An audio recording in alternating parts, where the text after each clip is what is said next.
airborne landing in the rear of enemy troops on the Dutch mainland, Canadian carriers race to smash the Scheldt pocket. Advancing through flooded areas, battered Breskins is overrun. The backdoor assault loosens up German defenses. A veteran Canadian brigade jars Jerry loose from his toehold in the vital territory. To a Canadian Highland regiment goes the task of cleaning out the important strong point of Breskin.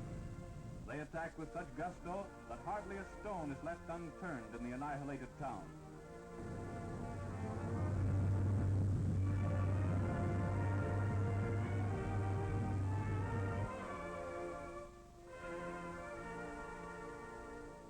Hardly is the smoke of battle cleared when the once picturesque Beervliet landscape starts to shake itself free from the ruins.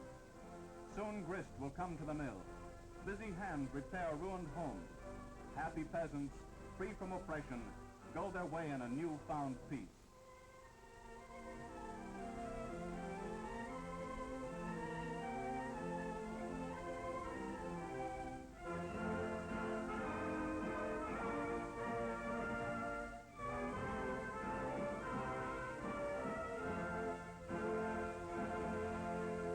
Across the Scheldt, armored scout cars are the vanguard of advance, west across the South Beveland Peninsula.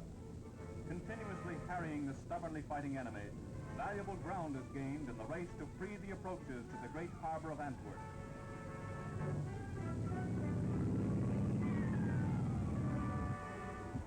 Field regiments of artillery maneuver in close support of armor and infantry, providing the blasting power to keep Jerry on the move.